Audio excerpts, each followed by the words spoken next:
Hello po mga ka-viral and welcome back again to this YouTube channel. Latest update na naman tayo ngayon. Mukhang nagkakagulo na sina VP Sara Duterte, Senator Bongo, Bato de la Rosa at Congressman Pulong Duterte. Noong nakarang mga araw ay formal lang sinampahan ng mabibigat na mga kaso ng nagkaisang grupo si Sara Duterte sa Office of the Ombudsman at Sandigan Bayan. Mga kasong plunder, graft at malversation of public trust ay ilan lamang sa maaaring kahaharapin ni Sara Duterte sa susunod na mga araw. Kaugnay pa rin ito sa controversial na confidential funds at intelligent funds ng Vice Presidente noong ito'y DepEd Secretary pa na hindi niya maipaliwanag. Kasama ding sinampahan ng mga kaso ang mga empleyado ng DepEd na di umano'y kasama ni Sara Duterte. Samantala, Senator Bongo ay tila nagkakasakitan na din sa ngayon. Base kasi sa update niya sa kanyang social media account ay tila nagpapagamot ito sa biglaan niyang pagkakasakit. Samantala, Senator Bato de la Rosa ay nahanting na din sa ngayon dahil nagtatago na sa maaaring pagkakadakip sa kanya ng Interpol sa arrest warrant ng ICC. Si Pulong Duterte naman ay humingi ng travel clearance sa plano nitong paglabas niya ng bansa papunta sa iba't ibang mga bansa hanggang sa buwan ng Pebrero sa susunod na taon. Mukhang nagkakagulo na ngayon ang kampo ng mga Duterte. Samantala, VP Sara Duterte ay nahaharap sa ngayon sa matinding kahihiyan at kontrobersiya sa mga isinawalat at ilalantad pa ng dating niyang security personnel at umamin na bagman niya na ngayon ay bumaliktad na si Ramil Madriaga. Matinding baho at sekreto ni Sara ay ilalantad di umano ni Madriaga kasama ang mga umano'y ebidensya na hawak niya. Matindi itong ebidensya laban sa Vice Presidente pag napatunayan. Nangako naman si Representative Leila de Lima at dating Senador Antonio Trillanes na tutulungan nila si Madriaga na ilabas ang mga ebidensya laban kay Sara Duterte. Inamin ni Madriaga na siya ang tagadala ng mga pera at tagakolekta ng mga pera mula sa Pogo noong panahon ni Duterte. Subalit nagkataon na nakulong siya dahil ipinakulong umano siya ni Attorney Harry Roque sa kasong kidnapping umano ng mga Filipino-Chinese. Ito umano ang paraan ni Roque upang makaganti sa kanya dahil sa kinasuhan nila si Roque ng land grabbing dahil sa marami itong lupain na kinamkam sa kanilang lugar sa Bataan. Nagtampo umano si Madriaga kay VP Sara Duterte dahil hindi umano ito tinulungan sa kaso nito. Ito ay ayon din sa abogado ng Ramil Madriaga na si Attorney Palad. Nakarating na din sa palasyo ang balita na binibisita umano ni Sara itong si Madriaga sa Camp Bagong Diwa sa Bikutan, Taguig kung saan ito nakakulong. Ayon sa Presidential Spokesperson Attorney Claire Castro ay inutusan na nila ang DILG or Department of Interior and Local Government na imbestigahan kung gaano katotoo na pumupunta ang Vice Presidente sa Camp Bagong Diwa under sa BJMP at binibisita ang isang PDL na si Ramil Madriaga at kung ano ang pakay nito sa pagpunta doon. Mga kabunyog, mga kababayan, tungkol dito kay Madriaga, mga kabunyog, medyo ang development dito kay Madriaga, si dating Senadora Leila de Lima at saka si, ngayon, Congresswoman yan si Leila, at si dating Senador Sonny Trillanes ay nagpahayag na bukas silang tulungan si Madriaga. Bukas silang tulungan at pareho ang pahayag ni dating Senadora Leila de Lima, ngayon ay Congresswoman, at saka ni dating Senador Sonny Trillanes, bagamat hindi pa sila lubos na hindi pa nila lubos na nabiverify ang pagkatao ni Madriaga, pero ayon kay dating Senador Sonny Trillanes, sa tingin niya matibay ang koneksyon ni Madriaga sa mga Duterte, lalo na kay Sara. Gayon din ang sinasabi ni Leila de Lima. Alam naman natin na si Madriaga ay sumulat kay dating Senadora Leila de Lima. Noong November 17, sumulat si Madriaga kay Leila de Lima, humihingi ng tulong kay Leila. Lalo pa, sabi ni Madriaga kay Leila de Lima, siya ay nakakulong dahil kay Harry Roque.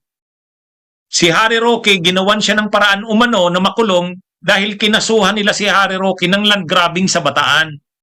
Ginantihan daw sila ni Roque, nakulong siya ngayon ng kidnap o ransom.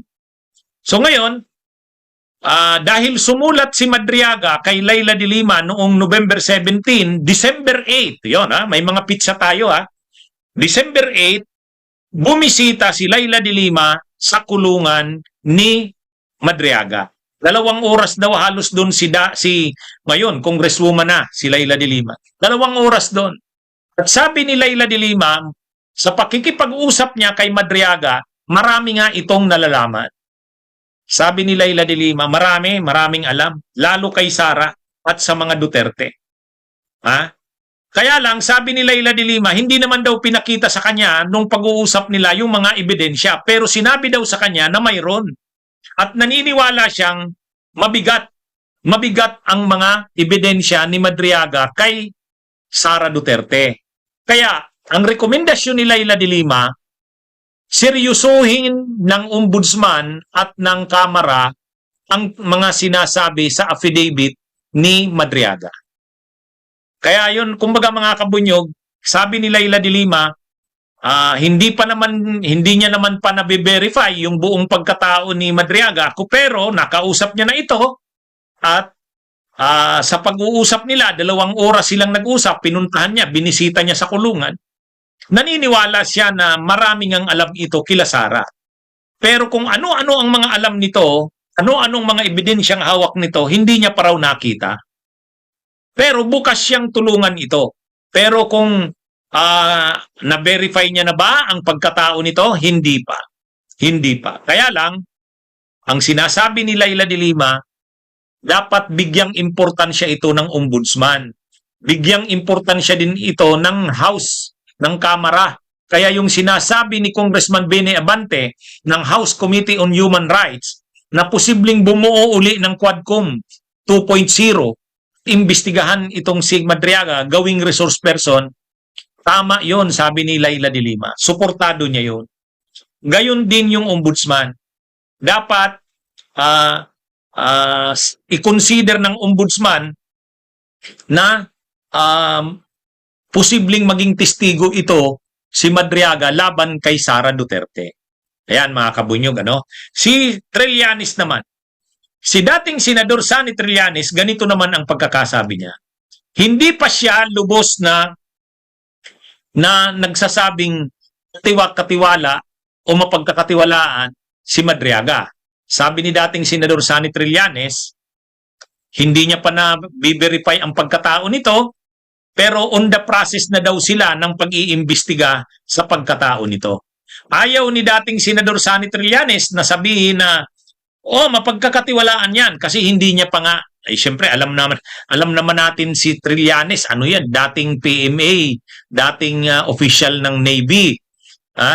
Kumbaga para sa kanya, maganda dahil may katulad ni Madriaga na nagboboluntaryong sabihin ang lahat niyang nalalaman, pero sabi ni dating Senador Sani Trillanes, ayaw niya ring mahulog siya sa panibagong bikoy at sa panibagong adurmawanay. Ang sinasabing adurmawanay, yung mga testigo nung panahon na nagbobolunteer ng mga impormasyon pero nung bandang huli bumabaliktad. So, ayaw ni dating Senador Sani Trillanes na matulad doon. Kaya ayaw niya kaagad-agad sa ngayon magsabi na itong si Madriaga ay mapagkakatiwalaan. Kasi hindi niya pa nga nabe-verify. Pero gumagalaw na raw ang kanilang grupo. Kabunyog Arlene, salamat sa pag-send ng donation. Gumagalaw na daw ang kanilang grupo. Actually, alam niyo mga kabunyog, si Laila de Lima, si Trillanes, saka ako, pare-pareho kami ng pagtingin dyan kay Madriaga. Di ba? Naniniwala ba ako sa mga sinasabi ni Madriaga? Ang sagot ko dyan, di ba? Diniscuss ko na yan. Grabe ang mga aligasyon ni Madriaga. Pero, hindi natin alam ang kanyang pagkatao. So ang gawin natin, i-consider natin yung kanyang mga sinabi, pero magtira pa rin tayo ng konting hindi dapat natin lubos na pagkatiwalaan. Pero dahil nagbubuluntaryo siyang ilabas ang kanyang mga nalalaman, bukas naman siyang panindigan ang kanyang mga sinasabi, hindi tulad ni Gutesa na tumakas o nagtago. Ito hindi. Sige, ang in fairness kay Madriaga, hindi naman, ang sabi niya, bukas siyang harapin. Yung kanyang mga sinabi sa sinumpaang salaysay niya, bukas niyang panindigan. Yun naman ang maganda dito kay Madriaga. Hindi tulad ni Gutesa, maganda sana yung sinabi niya, ni Gutesa. Ang problema, nung tinatanong na pinapatawag na ng DOJ, pinapatawag na ng NBI at ng Ombudsman, hindi na mahagilap. Di wala ring saysay ang mga sinabi niya. Ni Gutesa. Ito namang si Madriaga, handa siya. Sabi niya, sa katunayan, ngayong araw, sumulat na yung abogado ni Madriaga sa Ombudsman. Sinubmit na ng mga abogado ni Madriaga sa Ombudsman yung kopya ng kanyang sworn affidavit. Mga kabunyog, mga kababayan. Si Argo, sinasabi, sinungaling si Madriaga. Tayo, hindi natin sinasabing sinungaling si Madriaga. Pero hindi rin natin sinasabing tiwa-tiwala si Madriaga. Hindi pa natin alam. Kailangan pang palalimin ang kanyang pagkatao. Yun ang ginagawa ngayon ni dating Senador Sonny Trillanes. Si dating Senador Sonny Trillanes, maraming network yan para i-verify yan. Hindi papayag si dating Senador Sonny Trillanes na mga kabunyog, hindi naman papayag si dating Senador Sonny Trillanes magaling sa intelligence. Dati kang PMAyer, tapos basta-basta ka na lang mapapapasok ni Madriaga. Hindi. Sabi ni dating Senador Sonny Trillanes ganito, yung mga sinabi ni Madriaga, matitindi yun. At base sa mga salaysay ni Madriaga, marami nga siyang alam sa mga Duterte, lalo na kay Sara. Kaya lang, kulang pa ang pag-verify sa pagkatao ni Madriaga. Hindi pa yan lubos na nabe-verify. Yun ang ginagawa ngayon. Ngayon, kapag sinabi na ni dating Senador Sonny Trillanes na na-verify na nila, inimbestigahan na nila, at mapagkakatiwalaan itong si Madriaga, yan yung panahon na pwedeng sabihin nating credible nga si Madriaga. Pero so anong gagawin natin? Babaliwalain ba natin yung mga sinabi niya? Hindi. Hindi. Tanggapin natin yung niya. Kasi handa niya namang panindigan eh. Sabi ng abogado niya sa Ombudsman, ito ang sinumpaang salaysay ni Madriaga. Bukas siyang humarap sa investigasyon ng Ombudsman. Ganon din sa Kamara. Bukas ding umattend si Madriaga. Yun ang maganda doon. Kapag humarap na siya sa Kamara, kapag humarap na siya sa Ombudsman, kapag humarap na siya sa NBI, kapag humarap na siya sa DOJ, doon natin malalaman nagsisinungaling ba siya. Yan yung mga kabunyog, mga kababayan. Yan yung kaya lang, sa ngayon, nalaman na ni Sara, natutulungan daw ni Laila, nalaman na din ni Sara, na bukas si Trillanes natulungan si Madriaga. Wala. Delikado na si Sara dyan. Alam kasi ni Sara na pag tinulungan nila Laila de Lima at ni Trillanes, matindi yan. Matindi yan, mga kabunyog. Alam naman natin pag tumutulong si Trillanes, tingnan nyo, tinulungan niya si Matubato. Tingnan nyo, tinulungan niya si Las Cañas. Tingnan nyo, tinulungan niya si Garma. O, di ba? Di ba? Si Laila de Lima, dating yan, dating Secretary of Justice, dating chairperson ng Commission on Human Rights. Kaya magaling na abogada, si Laila de Lima, na-chair sa bar yan eh. Si Trillanes, magaling din mag-imbestiga. So, itong dalawang ito, si Laila at saka si Trillanes, ay matindi ang pagka-antay Duterte niyan. Sino man natutulong na tumibay ang mga kaso laban sa mga Duterte, lalo na kay Sara, i-welcome yan ni Trillanes at ni Laila de Lima. Kaya lang, nagtitira din si Trillanes at si Laila ng pagpapasiguro. Baka naman may mga problema rin itong si Madriaga. Kailangan ding alamin muna. Di ba ganun din yung Ganun din yung stand ko. Ganun din yung stand ko. Yung mga sinabi ni Madriaga, matitindi yan. Pero hindi pa natin alam ang buong pagkatao ni Madriaga. Kailangan pang yan, i-verify. At yan yung ginagawa ng grupo ni Trillanes sa ngayon. Sabi ni dating Senador Sonny Trillanes, i-verify namin yan. Hindi kami kaagad-agad maglulubos na tiwala kasi baka matulad tayo kay Bicoy, baka matulad tayo kay Ador Mawanay. Ayan mga kabunyog, Pero si Sara Duterte, na yan, natataranta na yan. Lalo na ngayon. Alam nyo kung anong development? Sabi ni Yussi Claire Castro, tagapagsalita yan ng Malacanang ha. Ang sabi ni Yussi Claire Castro, pinapa-verify na nila, o nila, as in ng Malacanang, pinapa-verify na ng Malacanang sa DILG. Oh, yan, matindi yan. Pinapa-verify na sa DILG, Department of Interior and Local Governments. Kung ano, totoo ba na pumunta si Sara Duterte sa BJMP para kausapin itong si Madriaga? Yun. Bakit DILG? Ay nasa kulungan ng BJMP itong si Madriaga doon sa Camp Bagong Diwa, sa Taguig, Bikutan. Ang BJMP nasa ilalim yan ng pangangasiwa ng DILG. Kuha niyo mga kabunyog, mga kababayan. BJMP, touch agency yan under sa DILG.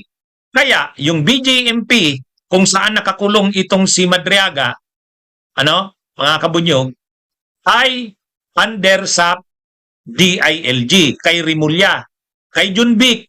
Sabi ni Yussi Castro, inatasan na nila ang DILG na i-verify. Gusto rin kasing malaman ng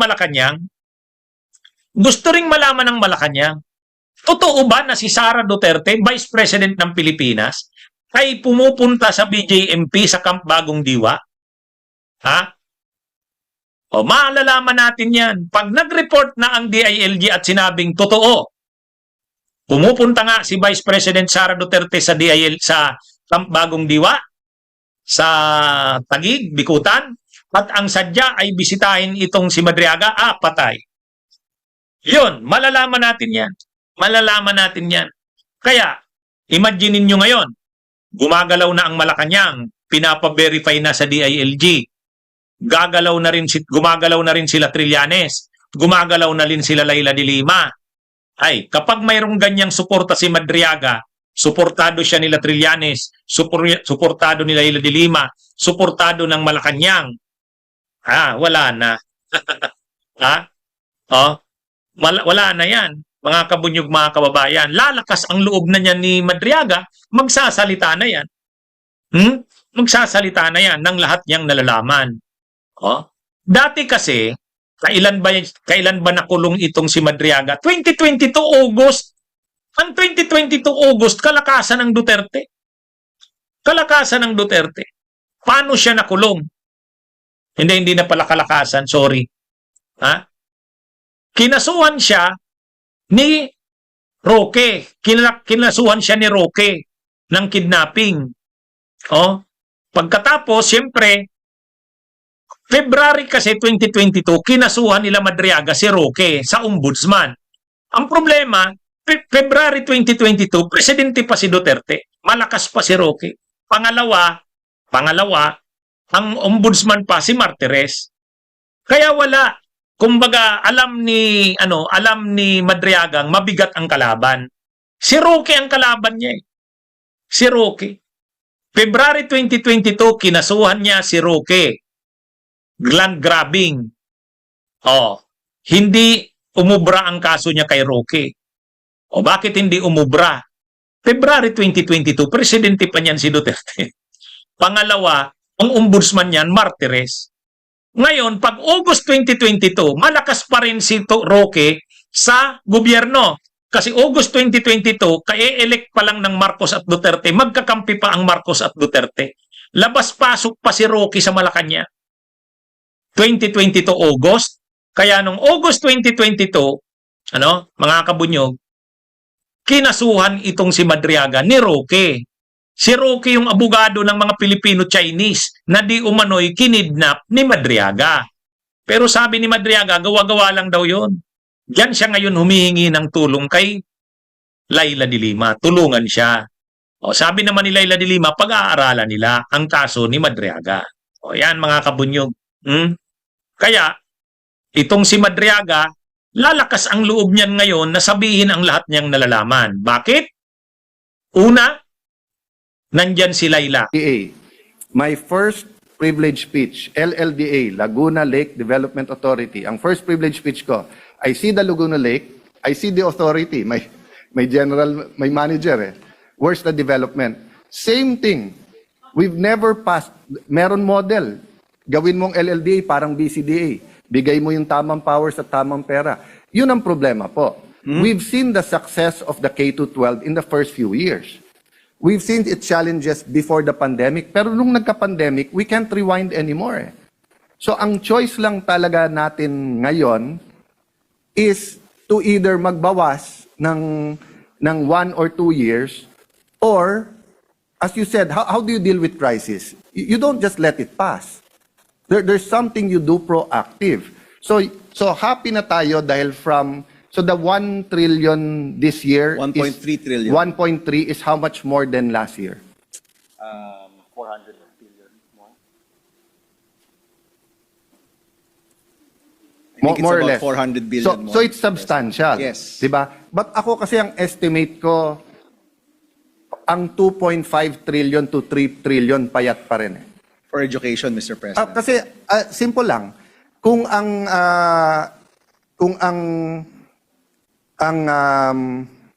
Philippines high school is 3 times to 4 times yung per capita. Of course, there are other factors. They're the best of the best. Example lang, you get the best. But assuming, I agree with you, hindi pera lahat ng solusyon. But assuming that's the major factor. So if Philippine science is spending times 3, times 3 mo lang yung last year's budget ng 900, that's 2.7. Diba? But as you said, even if you give the 2.7 this year, let's say bibili ka pa ng lupa, itatayo mo pa. Even if we buy the equipment, itre-train mo pa yung teachers. But ang sinasabi ko lang, Senator Bam, I'm a little bit older than you. Diba? Senator Enrile passed away this year. I could not really imagine, isipin niyo po tayo, we went through 1 pandemic in our life, siya 2. Dalawa. Oo. Yes. Tayo, we went through EDSA 1, EDSA 2, siya dumaan sa panahon ng Hapon, dumaan sa panahon ng Kano, sa Commonwealth, sa martial law, sa gano'n, di ba? But, and I know him enough, kasi I grew up na mentor siya ng dad ko, at I could go to his office. But I really don't know in his heart what have been sadness. Ako, I can tell you what my sadness is if I die tomorrow or 30 years from now. If I'm still in the Senate and we're still discussing the same thing. And the problem is, we are discussing the same thing since 2013, 2014, which was 11 years ago. I mean, now, the difference is more people are listening to you now. More people are listening to us now. But not enough Not enough. So my point, Senator Bam, is if we don't give them, the problem is extraordinary. So if we don't give them an extraordinary solution, this law will do good. But it also can give them false hope. Mr. President, I think we're pretty clear that there's a 7-point agenda to education. The problem is huge. Sabi nga nila, Mr. President, how do you eat an elephant? Diba? With 1 bite at a time. So this, Mr. President, is going to be 1 bite at a time. We're going to move to K-12 next. We're going to move to textbooks. We're going to move to stunting. In fact, we've already funded the school feeding program. Kulang pa rin yung sa barangay-based feeding program, Mr. President. Pero iisa-isahin natin yan. And with what you mentioned, Mr. President, na you don't want to die tomorrow na ganito pa rin yung problema. Or 30 years from now. Or hopefully 30 years from now, Mr. President. I think we will continue to try to reform this, Mr. President, find the right solutions, or we will die trying. I thank you for your patience, but let me just drill that point one more. Yes, Mr. President, go ahead. You mentioned eating an elephant, di ba? Did you notice na sa mga carnivals or even pagka pinapakain yung mga elephant sa mga zoo, did you notice may tali sila and then a small peg sa ground na kayang-kaya nilang hilahin yon, but hindi nila ginagawa? Have you noticed that? No, Mr. President. Okay. So, take a look at yung mga elepante. So, wherever that's connected, tapos may tali, tapos may peg lang, parang sa tent na nasa ground. Okay? The reason for that is when they are children, when they're very young, I don't know what you call a baby elephant, no? But, nung pag-baby pa sila, tinatali yan, let's say sa puno. So kahit anong alis nila, hindi. So by the time it matures, hindi na niya kayang isipin Na kaya niyang makawala. na kaya niya makawala. So that's why if you hindi mo naabot inabot sa tuwing Saturday ng umaga yung Tarzan. Okay. Kaya pag nagagalit yung mga animals at kay Tarzan at gaganon yung elepante, dun lang nahuhugot. At pagka gumanon na yung elepante at nahugot, na-realize niyang wala, dun lang siya tatakbo. Pero habang nakatakbo yon. So I just want to drill down that point. Na yun ang problema natin ngayon. We're like that elephant. We're doing many things. We're in the carnival, tinitignan tayo. Yes, the lion is the king of the jungle, but an elephant is an elephant. But until we do one of two things, go back to K to 10 or 11, or fully fund K to 12, hindi masosolve yung problema. We will improve ng konti. Diba? Ang problema kasi dun sa eating the elephant one bite at a time, I agree with you. But the problem is, katulad nito, for the next 3-4 years, kung ano man baba na ang baksak ng grade natin sa educational system, you'll have one generation or one 10-year gap na ganun yung aabutin ng mga Yes. bata. Diba? Same thing sa stunting.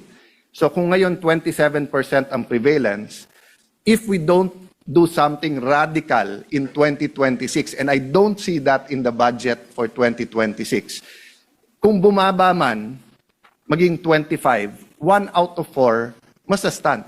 So ganun na yung school system natin, tapos may 1 out of 4 ka pa na sa stunt, it gives us such a grave, It's a grim Yeah. picture, Mr. President. But So one question lang, tapos baka wala namang amendment. yes, Mr. President. So if the LGUs have their own present system and will use their own money now, will this bill affect them? Yes, Mr. President. They can draw on this fund and use the funds that they have to augment. But nothing in this bill naman will hamper Oh, of course not, Mr. them if they have their own PPPs, if No, they have Mr. their President. own So it's really meant on if they need help going there. Yes, Mr. Okay. President. I said last, but last na last. Yes, Mr. Can we put something in and subject to the right words of simplifying it, or in this bill is there an office in DepEd na, as you said, di ba, yung to make it simple. For example, no, let's say the LGU has money or has target land. Pwede bang isa na lang sa DepEd ang bumili? So, God willing, hindi siya mademanda. There's Pero para to simplify na lang. There's a PMO, Mr. President, Yes. that DepEd needs to assign. They already have a current team that handles infrastructure. Yes. That's the PMO that's going to I handle asked this, that Mr. then President. during the budget hearing, if you, Senator Gatchalian, I think, was the one defending. Sabi ko, lagyan mo na ng, actually yung sa classroom, sana it's flexible to be used there. Pero sana, kasi ang sagot sa akin nun ni Senwin, and of course he's been also outstanding sa education sector, is that may fixed amount, etc. But I was saying nga, it's not na hesitant yung mga mayors, it's just too complicated. Diba? And it takes so much time. So can you imagine, kung mag-expropriate ka and it takes 1 to 2 years, then you're gonna build a 7 to 10 story that takes 2.5 to 3 years. So we're talking 5 years. At ang term nila, 3 years. But kung sino man yung nasa PMO, especially kung career siya, and especially kung may deputy siya, he or she will transcend the 3-year terms ng mga, and that could help the mayor's plan. So, speaking for my LGU, where I am from, it's really, we have to create new schools eh. Kasi puno na rin yung mga existing. And of course, we will do what we have to do.